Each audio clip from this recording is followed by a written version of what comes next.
তাহলে যার কাছে যেটা থাকে তার সোহবতে গেলে সেটার রঙে দিলের মধ্যে আসতে থাকে, এটাই স্বাভাবিক কথা। তাহলে দুনিয়ার ব্যাপারে যদি এটা সত্য হয়, তাহলে দিনের ব্যাপারে কি এটা সত্য হবে না? অবশ্যই হবে। তো যেই প্রসঙ্গে বলছিলাম যে সাহাবী জিনার চিন্তা আসলো অন্তরে, রাসূলকে বললেন, কিন্তু যুক্তি একটা দিলেন। এরপর কি কাজ করলেন? আল্লাহ রসুল সাল্লাল্লাহু আলাইহি ওয়াসাল্লাম তার বুকের মধ্যে হাতটা বুলিয়ে দিলেন। সেই এক হাতের পরশে এমন কি ঢুকে গেল বুকের মধ্যে, সেই সাহাবী বললেন, মৃত্যু পর্যন্ত জিনার চাইতে নিকৃষ্ট কোনো গুনাহ আমার কাছে ছিল না। জিনা করা দূরের কথা, আমার দ্বারা কখনো এর পরে আর বদ নজরও হয় নাই, কোনো নারীর দিকে জীবনে আর কুদৃষ্টিও পড়ে নাই। তাহলে সোহবতের বরকত আছে নাকি নাই? সেই সুরাকা বিন মালিকের জীবনী পড়েন, কত লাগবে। বলবেন না এটা শুধু নবীর জীবনের ক্ষেত্রে, আরে না, আপনি অন্যান্য ঘটনাগুলো পড়ে দেখেন না, সে আসহাবুল উখদুদের ছোট বালকের কথাই দেখেন, কাছাকাছি সময়ের বুজুর্গদের কথাও দেখেন। তো সোহবত জিনিসটাই এমন যে দুনিয়াতে যেভাবে চুম্বক লোহা টানে, একইভাবে দিলও দিল টানে। এর বাস্তব অভিজ্ঞতা তো আপনারাই। এই যে দ্বীনি মজলিসে যে বসেন, অন্তরে পরিবর্তন অনুভব করেন নাকি করেন না? গানের মজলিসে গিয়ে অথবা যেখানে টেলিভিশন দেখছে মানুষ আজে বাজে কথাবার্তা বলছে, ওখানে যাওয়ার পর অন্তরের অবস্থা যাচাই করবেন। আর জিকিরের মজলিসে, এলেমের মজলিসে বসার পর অন্তরের অবস্থা যাচাই করবেন।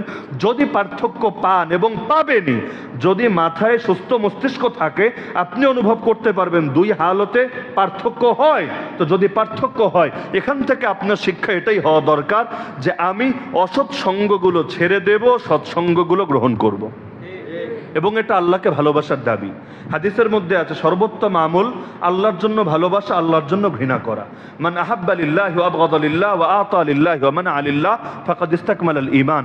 যে ভালোবাসে আল্লাহর জন্য, ঘৃণাও করে আল্লাহর জন্য, দানও করে আল্লাহর জন্য, দান করা থেকে বিরতও থাকে আল্লাহর জন্য, সে তার ঈমানকে পরিপূর্ণ করে ফেলেছে। আরে সোহবতের প্রভাব বোঝার জন্য এই হাদিসটাই তো যথেষ্ট। আল্লাহর নবী মুসলমানদেরকে মুশরিকদের সঙ্গে সহাবস্থান করতে নিষেধ করেছেন। আল্লাহর নবী বলেছেন যে এতটা দূরে অন্তত থাকবা, একজনের ঘরে চুলায় আগুন জ্বালালে আর একজনের ঘর থেকে দেখা যায় না, এই পরিমাণ দূরত্বে তোমরা থাকবা। কেন? কারণ মুশরিকদের ভেতরে যারা থাকে, ওদের ভেতরেও ধীরে ধীরে মুশরিকদের বিভিন্ন সংস্কৃতি ঢুকতে থাকে, যার বাস্তবিক নমুনা আমরা। বলবেন কিভাবে? এই যে পহেলা বৈশাখ থেকে শুরু করে বিভিন্ন সময়ে এই বাঙালি জাতি বিভিন্ন অপসংস্কৃতি যে করে, এগুলো কিসের প্রভাব? সোহবতের প্রভাব না? অতীত থেকে অন্যান্য ধর্মের লোকদের সঙ্গে থাকতে থাকতে আর তাদের কৃষ্টি কালচার দেখতে দেখতে এখন এগুলোকে আমরা ইসলামাইজেশন করে ফেলেছি। এমনকি হুজুররা পর্যন্ত এগুলোর প্রতিবাদ করলে এখন অনেকের গায়ে জ্বলে। কেউ মারা গেলে তখনও হিন্দুয়ানি সংস্কৃতি, বিয়ে দিতে গেলে তখনও হিন্দুয়ানি সংস্কৃতি। এই যে বিয়ের আগে গায়ে হলুদ, গায়ে মরিচ অনুষ্ঠান করে, এই গায়ে হলুদ, গায়ে মরিচ অনুষ্ঠান কি নবী সাহাবীদের থেকে এসেছে নাকি অন্য ধর্ম থেকে এসেছে? কেউ মারা যাওয়ার পর মরতে দেরি, খাওন হবে কবে, এই চিন্তা আসতে দেরি না। 3 দিন কবে, 40 দিন কবে, কুলখানিক হবে। আরে পারলে তুই আরো খাওয়া, সে পেরেশানিতে আছে। কিন্তু কিরে, গরু জবাই দিবি না? এলাকাবাসীরে ডাইকা খাওয়াবি না? তো এই যে যেই ব্যক্তির আত্মীয় মারা গেল, তার উপর এক্সট্রা প্রেশার ক্রিয়েট করা, এটা কি রাসূলের সাহাবীদের থেকে এসেছে? না, রাসূলের থেকে উল্টোটা এসেছে।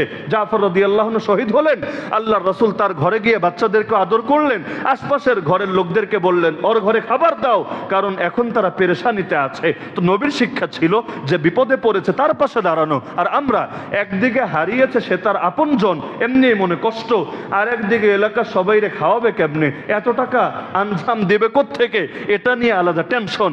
এমনকি এগুলোর প্রতিবাদ করলে পর্যন্ত অনেকে তেলে বেগুনে জ্বলে ওঠে। তাহলে অনেক কিছু, এগুলো বিজাতীয় সংস্কৃতি ঢোকে সোহবতের প্রভাবে। এখন যারা পশ্চিমা বিশ্বে যায়, আমাদেরও তো অনেক প্রবাসীদের সাথে